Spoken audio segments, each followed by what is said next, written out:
yaitu kegiatan makan diri.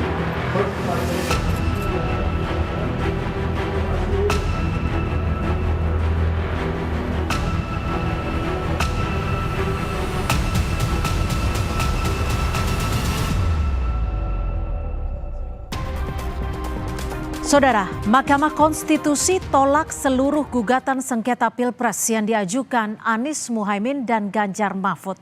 Apakah atas keputusan ini semua capres akan menerima keputusan ini?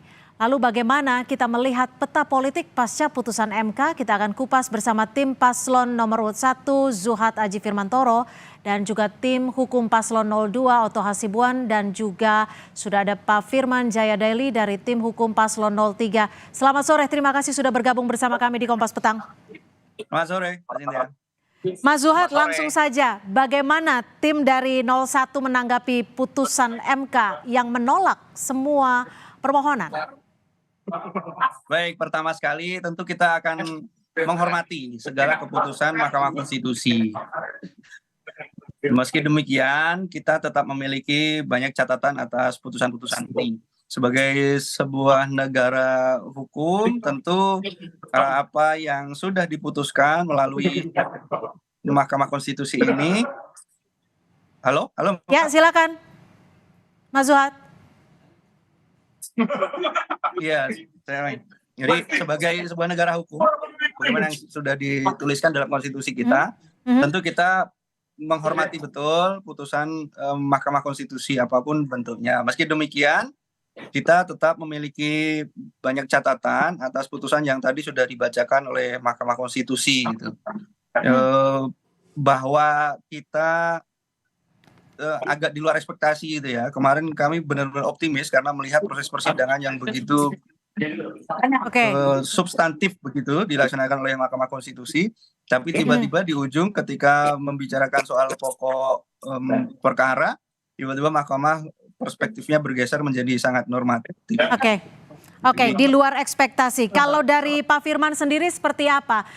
Kalau dari 01 di luar ekspektasi, kalau dari 02 seperti apa? Di sini kan juga ada dissenting opinion dari 3 hakim. Pak Firman.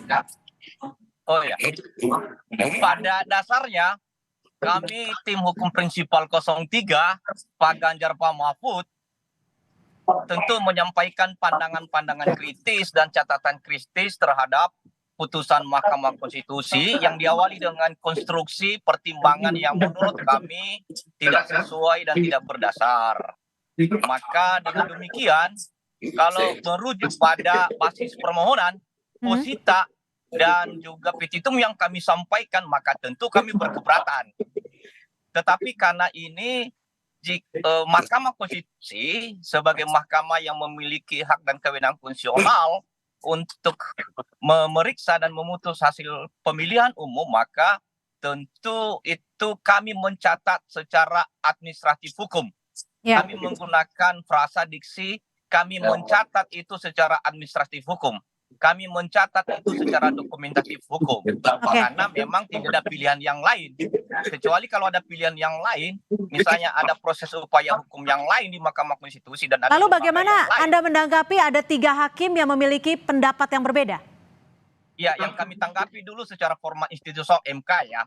Tetapi kami juga mencatat betul pemikiran basis pertimbangan yang disampaikan oleh ketiga hakim Mahkamah Konstitusi yang merupakan dan berlatar belakang guru besar hukum, ketiga perguruan tinggi yang menyampaikan dissenting opinion.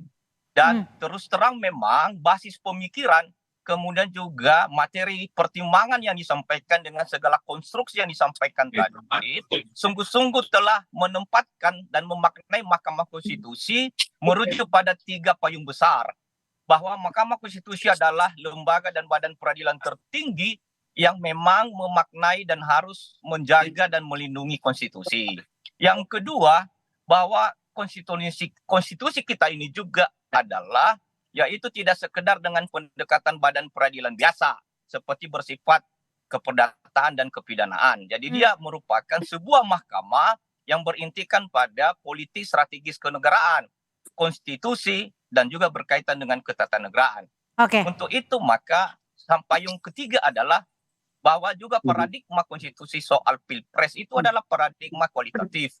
Jadi keadilan substansial. Jadi kalau merujuk pada perspektif itu, maka pemikiran 3 hakim konstitusi yang menyampaikan dissenting opinion memang sesuai dengan apa yang kami sampaikan, ya apa yang kami mohonkan di dalam posita permohonan, kemudian juga sebagai petitum kami. Itu pandangan kami, Mbak. Baik, sekarang kita ke Bang Oto. Bang Oto, bagaimana Anda menanggapi? Cukup puaskah dengan putusan Hakim MK yang menolak seluruh permohonan?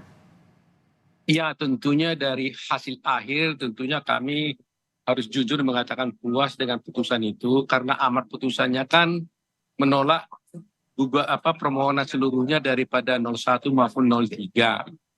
Nah, cuma satu hal yang menjadi catatan kita, bahwa dari awal kan sebenarnya kami kan mendalilkan bahwa Mahkamah Konstitusi tidak berwenang karena adanya Undang-Undang Pemilu yang mengatur bahwa kalau mengenai soal TSM itu harus diperiksa oleh Bawaslu. Ya.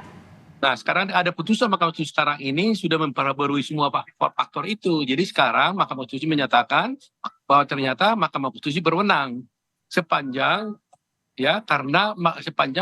Bawaslu tidak melakukan tugasnya secara optimal. Itu tadi pertimbangan daripada Mahkamah Konstitusi itu. Nah, berarti sekarang ini dalam perkara ini berarti Mahkamah Konstitusi telah memeriksa perkara ini secara substantif sesuai dengan keinginan daripada 01 maupun 03. Nah, kemudian ternyata setelah dipenuhi permintaan 01 03 untuk memeriksa secara substantif, ternyata Mahkamah Konstitusi menyatakan bahwa pelanggaran-pelanggaran yang dituduhkan kepada 02 itu tidak terbukti. Itu makna daripada putusan tadi itu. Oke, Bang Oto, lalu bagaimana Anda menanggapi perbedaan pendapat dari Hakim Saldi Isra, Hakim Erni, dan juga Hakim Arief Hidayat? Ya, saya terus terang aja melihat perbedaan pendapat itu kan wajar ya, tapi saya hanya menyayangkan bahwa dissenting opinion tersebut yang disampaikan itu tidak menganalisis secara substantif kenapa mereka berbeda. Hanya disampaikan di sana bahwa sesungguhnya mereka harus melihat secara substantif, tapi sesungguhnya kan sebenarnya yang 5 hakim itu sudah substantif gitu loh. Jadi saya melihat bahwa mungkin kalau saya melihat 3 hakim ingin mendapatkan perbaikan lebih jauh lagi ya di masa depan ya, di masa akan datang agar pemilu ini akan dilakukan lebih baik lagi. Nah, satu hal yang tidak disampaikan yang menjadi perhatian kita adalah selama ini kan kita kan terakhir ini kan agak ramai soal amicus curiae kan. Ya. Ternyata oleh hakim sama sekali dinyatakan bahwa mereka membaca amicus curiae itu tapi sama sekali tidak dipertimbangkan apapun. Nah, jadi berarti apa yang dilakukan oleh para amici tersebut yang begitu banyak sama sekali satu pun tidak dipertimbangkan oleh Mahkamah Konstitusi. Jadi ini menjadi catatan kita juga di kemudian hari. Oke, baik. Sebelum kita lanjutkan dialog, saya akan mencoba menampilkan tanggapan dari Hakim Arief Hidayat terkait perbedaan pendapat yang sempat ia utarakan dalam sidang sengketa Pilpres 2024. Sejak pemilu presiden dan wakil presiden tahun 2004, 2009, 2014, dan 2019 tak pernah ditemukan pemerintahan yang turut campur dan cawe-cawe dalam pemilihan presiden dan wakil presiden. Akan tetapi pada pemilihan presiden dan wakil presiden tahun 2024 terjadi hiruk pikuk dan kegaduhan yang disebabkan secara terang-terangan presiden dan aparaturnya bersifat tidak netral, bahkan mendukung pasangan calon presiden tertentu. Apa yang dilakukan presiden seolah-olah mencoba menyuburkan spirit politik dinasti yang dibungkus oleh virus nepotisme sempit yang berpotensi mengancam tata nilai demokrasi ke depan. Mas Zuhad, bagaimana Anda menanggapi pandangan yang berbeda dari Hakim Konstitusi Arief Hidayat ini yang menyebutkan bahwa ada klausul yang menyuburkan politik dinasti? Iya kan memang sejak awal sudah kita sampaikan dalam dalil permohonan kita itu Mbak, tentang tidak netralnya lembaga kepresidenan. Jadi saya pertama apresiasi juga terkait dengan apa yang disampaikan oleh Bang Oto tadi ya, bahwa memang pada bab kewenangan MK itu memilih untuk menjaga konstitusi secara substantif, betul itu. Kita apresiasi. Tetapi begitu masuk ke pokok perkara itu agaknya bergeser gitu menjadi sangat normatif. Nah, terkait dengan statement tadi, sesuai dengan yang sudah kami sampaikan, ini kan berarti tidak bisa juga lalu diabaikan. Apa yang kami dalilkan itu sama sekali tidak terbuktikan, bukan begitu. Ini hanya soal ternyata tidak mayoritas hakim saja gitu meyakini dengan penuh. Artinya kalaupun dinilai secara kualitatif, validasi keputusan Mahkamah Konstitusi ini tidak bisa divalidasi dengan angka 100% gitu. Ada persentase di mana hakim meyakini apa yang kami dalilkan. Meskipun ya barangkali dari sisi kuantitatif seperti yang sering disampaikan oleh pihak 02 itu mohon maaf maksud saya paslon 02 melalui kuasa hukumnya itu memang tidak terpenuhi secara kuantitatif sekali lagi, tetapi secara kualitatif patut dipertimbangkan dan kami meyakini memang sebenarnya sudah terbukti. Oke, Bang Oto sekarang. Bang Oto, ini kan dari 3 hakim dianggap ada menyuburkan politik dinasti. Ada juga keterlibatan aparat negara, pejabat negara, penyelenggara di sejumlah daerah, dan juga persoalan penyaluran bansos. Bagaimana Anda menanggapinya? Begini, kalau 5 hakim kan secara kualitatif sudah menyatakan bahwa tidak terbukti. 3 hakim mengatakan secara kualitatif terbukti, kan begitu persoalannya. Nah, persayangnya seperti pendapat daripada Hakim Arief, saya tetap menghormati apa yang menjadi putusan beliau, tetapi kalau boleh saya memberikan pendapat, bahwa sebenarnya saya hanya khawatir saja begini, bahwa Mahkamah Konstitusi ini kan the guardian of constitution kan, penjaga konstitusi. Tapi banyak dibicarakan di dalam pertimbangannya itu persoalan etik gitu loh. Seakan-akan Mahkamah Konstitusi ini mau bergeser hanya menjaga etik gitu loh. Itu yang saya pikir agak sedikit berbahaya menurut saya. Sehingga semestinya Mahkamah Konstitusi harus tetap kepada tugas utamanya yaitu menjaga konstitusi. Karena di dalam konstitusi kan etikanya sudah ada. Jadi tidak boleh lagi dia memisahkan antara etika dan konstitusi sendiri. Jadi saya kadang-kadang tadi mengatakan bahwa dia lebih mengedepankan etik. Sedangkan etik ini kan merupakan suatu norma yang umum yang tidak merupakan suatu konkret kan. Nah, padahal ini kan sengketa. Jadi harus kita ingat, ini sengketa. Kalau ada sengketa, berarti ada 2 kepentingan yang bertabrakan atau lebih gitu. Oke. Baik. Jadi harus dibuktikan gitu loh, nggak boleh ditafsirkan saja gitu. Pak Firman, selanjutnya apakah ada langkah khusus, karena kita juga tahu kalau MK sifatnya adalah final and binding. Lalu langkah politiknya adakah?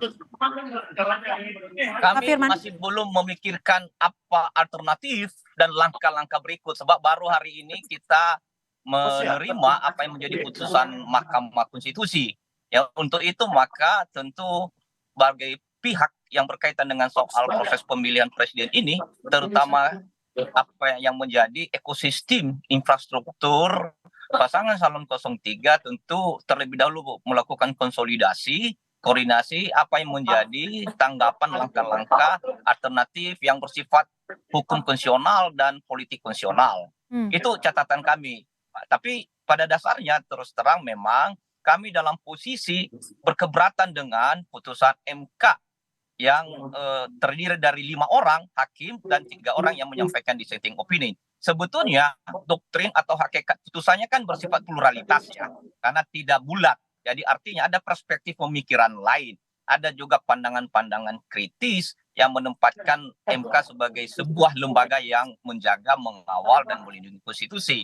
Nah, untuk itu maka tentu kami mencatat ini sebagai putusan Mahkamah Konstitusi, lembaga negara secara administratif hukum dan secara dokumentatif. Soal langkah-langkah politik konstitusional, langkah-langkah hukum konstitusional tentu menjadi tata catatan internal untuk kami konsolidasi terlebih dahulu. Begitu, Mbak. Oke, kalau dari tim hukum 01 sendiri akan seperti apa nih? Apakah akan menyiapkan langkah khusus atau mungkin sudah dipersiapkan peta politiknya akan seperti apa? Ya baik Mbak, untuk langkah hukum berikutnya tentu kita akan menyampaikan ini merapatkan ini terlebih dahulu di internal. Lalu untuk langkah politik tentu yang lebih legitimate menyampaikan itu teman-teman relawan dan partai politik lebih legitimate untuk itu serta capres-cawapres. Hanya saja sekali lagi apa yang hari ini sudah diputuskan oleh Mahkamah Konstitusi sebagai satu keputusan lembaga yang berwenang, kita tetap menghormatinya. Bahwa ada catatan-catatan itu pasti, dan itu akan kita kemudian akan koreksi, tapi bagaimana langkah koreksinya nanti akan kita sampaikan berikutnya. Baik, terima kasih Mas Zuhad Aji Firmantoro, tim hukum dari 01, Bang Oto Hasibuan, terima kasih juga Pak Firman Jaideli sudah bergabung bersama kami di Kompas Petang. Terima kasih atas perspektif Anda. Selamat sore.